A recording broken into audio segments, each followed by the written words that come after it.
Hello दोस्तों, अभी तक हम लोगों ने सक्षमता परीक्षा से संबंधित जो भी टॉपिक्स के वीडियो देखे हैं जिसमें पदार्थ का वर्गीकरण इत्यादि था, मैं उससे संबंधित कुछ इम्पोर्टेंट प्रश्न आपके समक्ष लेकर आई हूँ।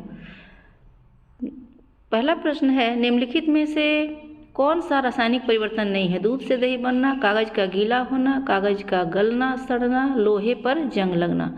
तो इसका आंसर होगा बी, कागज़ का गीला होना। दूसरा प्रश्न है, भौतिक परिवर्तन में क्या क्या बदलते हैं? आकार, माप, रंग व अवस्था, उपरोक्त सभी। तो इसका आंसर होगा डी, उपरोक्त सभी।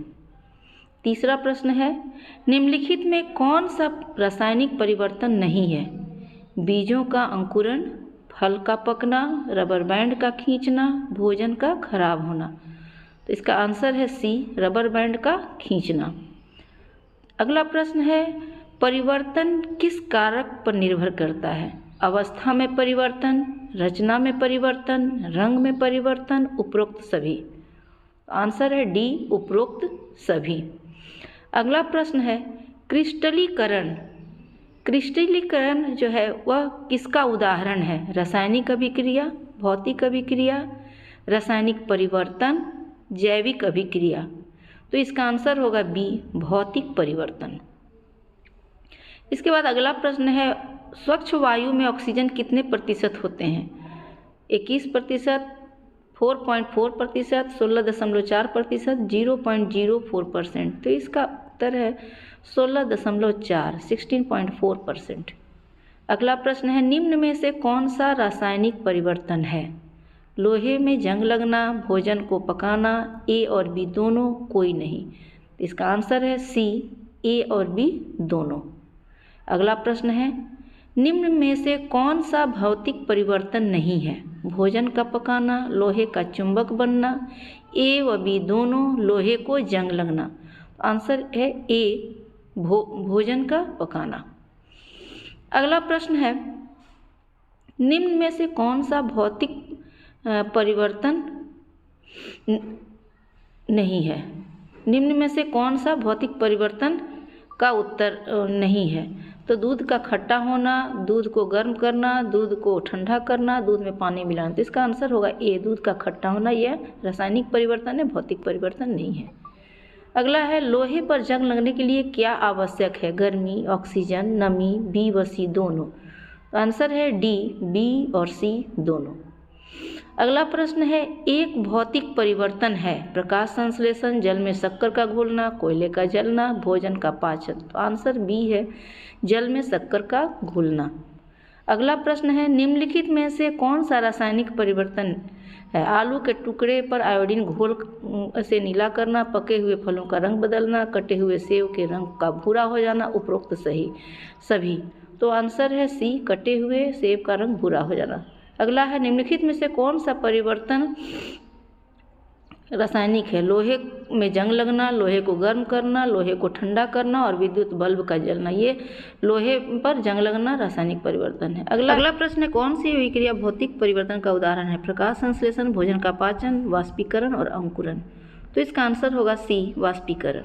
अगला प्रश्न है, आयरन सल्फेट का रंग कैसा होता है? तो आयरन सल्फेट का रंग हरा होता है। इनमें से कौन सा एक परिवर्तनीय परिवर्तन है? बर्फ का पिघलना, जलती हुई माचिस, दूध का दही में बदलना, बीज का अंकुरन। तो आंसर है ए।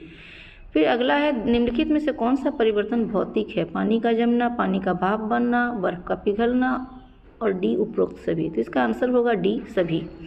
स्टेनलेस स्टील बनाने के लिए लोहे में क्या मिलाया जाता है? क्रोमियम, कार्बन, निकल व मैग्नीशियम और उपरोक्त तीनों। तो आंसर होगा उपरोक्त तीनों।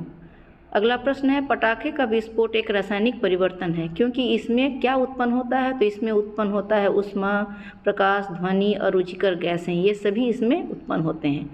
अगला है, निम्नलिखित में से कौन सा रासायनिक परिवर्तन है? बर्फ का पिघलना, लोहे में जंग लगना, पानी का बर्फ में बदलना, पानी में नमक का विघटन। तो आंसर होगा लोहे में जंग लगना। अगला है, समुद्री जल से साधारण नमक किस विधि द्वारा प्राप्त किया जाता है? तो इसका आंसर होगा वाष्पन विधि द्वारा प्राप्त किया जाता है। अगला प्रश्न है, समुद्री जहाज़ों पर जंग जल्दी लगता है क्योंकि? तो इसका आंसर होगा इनमें प्रयुक्त लोहा अच्छी गुणवत्ता का नहीं होता, और दूसरा वे हर समय पानी में डूबे रहते हैं, और तीसरा समुद्री जल में लवण पाए जाते हैं। समुद्री जल जो है लवणीय होता है, जिसके कारण कि इसमें जंग लगता है। रासायनिक परिवर्तन का सही पहचान क्या है? तो इसमें नए पदार्थ की उत्पत्ति होती है। अगला प्रश्न, लवण युक्त जल जंग लगने के प्रक्रम की दर को क्या करता है? तो बढ़ा देता है। निम्नलिखित में से कौन सा रासायनिक परिवर्तन है? तो इसका आंसर होगा सब्जी का पकाना।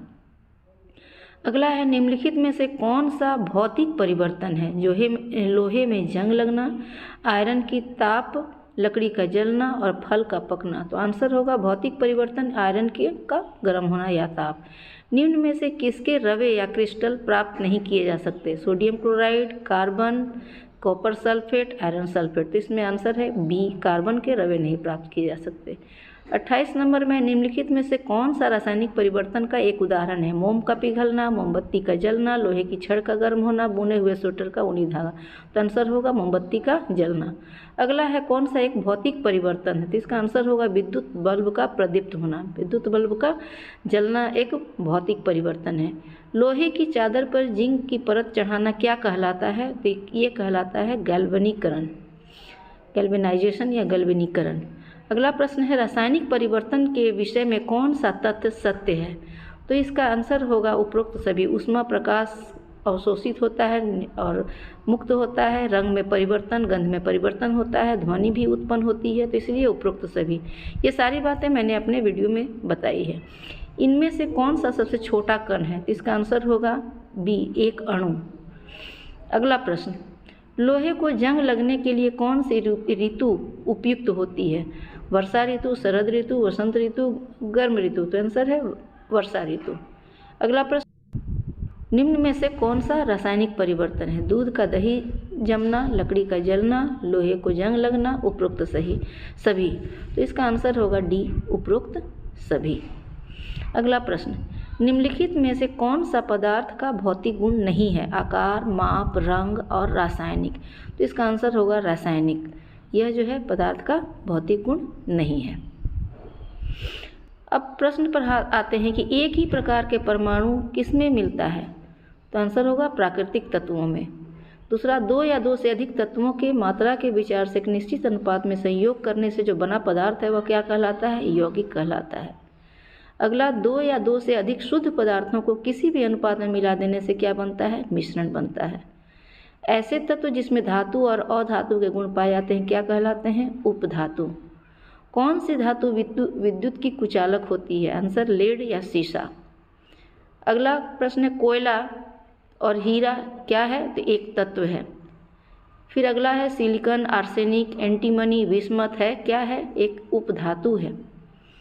किस अधातु में धातुई चमक पाई जाती है? उत्तर ग्रेफाइट में और आयोडीन में। अमोनिया, रेत, विरंजक चूर्ण एक यौगिक है। कांच, पीतल, इस्पात, बारूद एक मिश्रण है। जल एक यौगिक है क्योंकि इसमें रासायनिक बंधनों से जुड़े दो भिन्न तत्व होते हैं। कौन सा कार्बन का एक अपरूप है? हीरा। कौन सा पदार्थ प्रकृति में तीनों अवस्था में पाया जाता है? उत्तर पानी।